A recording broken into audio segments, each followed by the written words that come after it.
Hey, Brian Costanza here to give you an in-depth tour of the app I developed over the last semester for my master's thesis in creative technologies and design. Now, this is an iOS app only. The beta is available for iOS 13.1 and above. It does run on devices. I'm actually running it on an emulator here on my computer because it gives me more control over not having notifications show up and a little bit easier to record the video, but you'll see a mouse moving around because it is on my computer.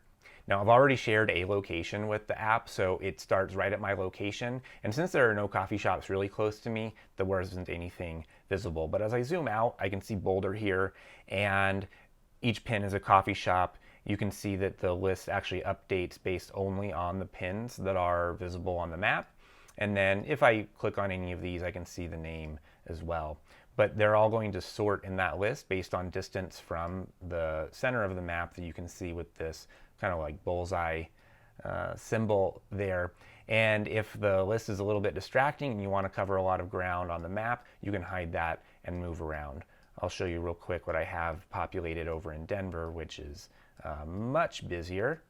You can see just there in the downtown and surrounding areas a lot more shops.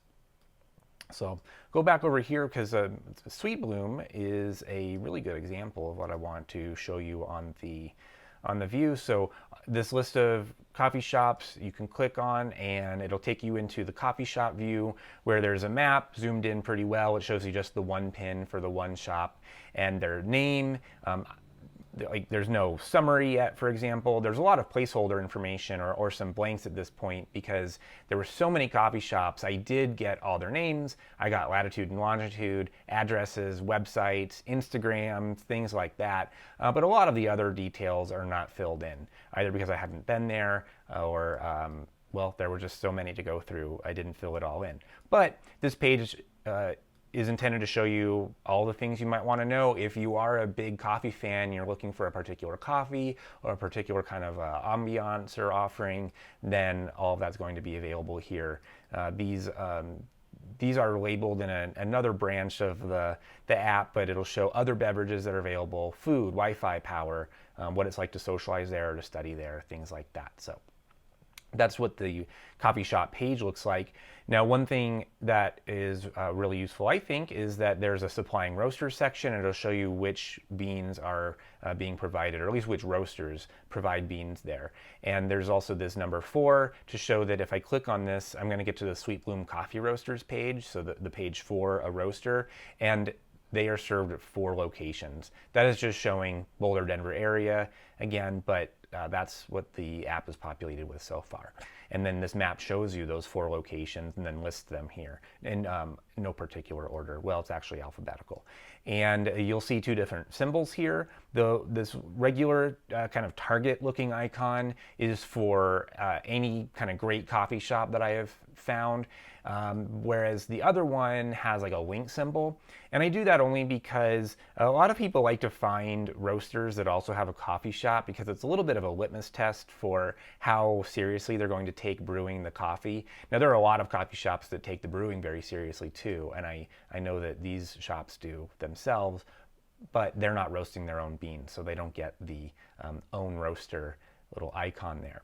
Anyway, so we go down a little bit further and we can see the coffees that are currently available on the website for this roaster. Now, this is already a couple weeks old, so some of this may be outdated, but it's the intent of what I would like this page to be if it was staying updated.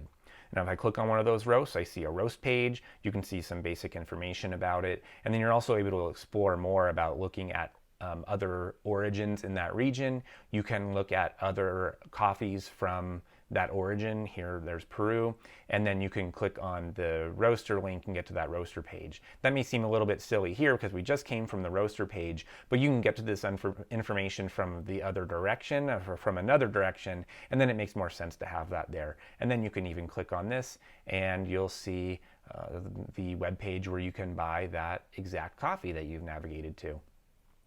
See, there we go. Oh, looks like that coffee has probably gone out of style in the last couple weeks, so it's not there anymore.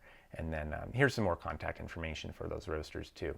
So let's go back a little bit, and here's that main page. One thing I added as well is that this map view will remember where you were last on this page, unless you're coming to it from the home page. So if you navigate down into some of these links and then come back, it'll bring you back to where you were before. So that's pretty deep into the shop page. And then I'll show you the roasters page here. This one, because the roaster that's making the coffee, that their location is not as important, though you can find out about this if you click into it. Here is really just to be able to find any particular roaster that you want, and then navigate to that same roaster view that you saw before. And here the numbers are showing how many different roasts are available for that roaster. Now if we go over to events, it's going to look a lot like the shops page, but this has been filtered to only show coffee shops that have events associated with them. So if they have an Eventbrite page or a Facebook page that looks like they have kind of any number of events, then they're filtered out here, and then you can go look those up, because I think that's a very fun and interesting feature that a lot of people that do love coffee probably don't think about going to events to learn more and meet people involved with that area. So that's for them. Now if we go to Origins here, this is another organization of all of the information I've collected about shops and roasters and coffees. So first you see 5 main regions.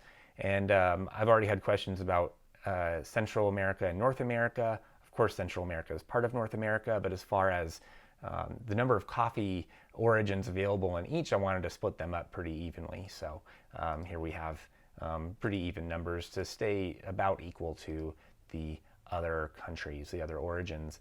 And then if you click on one of these, you'll see a listing of every origin that makes coffee in that area that you can get information about, even if there aren't any roasts. However, if you just look at the all origins, you're only going to see the origins that do have coffees listed from coffee shops or from roasters that are served in the Boulder, Denver area. So we can click on, say, Guatemala and see all of the Guatemalan roasts. You can click into some other external resources if you want to read more about coffee from those areas.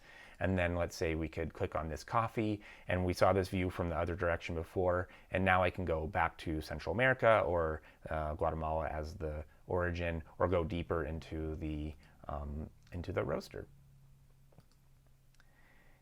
And then finally, if we go over to flavors here, there's a flavor wheel. I've gotten some interesting feedback that a lot of people didn't even know that this existed, and now that they found it, it's very interesting and even useful. I mean, I knew about this, I knew to put it in the app, but even I thought it was funny that even from the earliest versions of this app, the roughest prototypes, I had a version of this flavor wheel in there, and I used it a few times. It was really nice to have, and you can click on it and zoom in and look at all those different flavors there, then pop back out and head back to the home screen. Now, one big thing that I did start developing that wasn't included here was a custom brew timer, and I started doing that for AeroPress brews, and you could customize all of the different steps for this timer and then put them together and run it. And one of the biggest innovations that I had included there was that there are certain steps that can kind of overlap or be combined. For example, let's say you want to, well, at the very beginning, you're going to be grinding the beans and heating the water, and you don't have to do those separately. They don't have to be on separate screens. And so my app knew the logic to combine those and then give you a custom timer that was really well organized. I did get pretty far along in developing that, but about a month ago I felt that if I didn't focus on a fewer features, that I wasn't going to get to the end and I wasn't going to have anything working the way I wanted to. So I cut that out. Also because I found in some of my problem validation research that nobody was really looking for a better coffee timer. And not only that, there are already a lot out there that even if they weren't perfect, were pretty good. And even I am now settled with using one of those solutions myself. And then I could focus on providing something that I haven't found at all, and that seems to answer a need that I was finding with people that I interviewed, which was finding good coffee shops wherever they go. There was no specialized tool for that, and that's what I built. Anyway, thanks for watching this video and getting the tour, and let me know if you have any questions. Alrighty.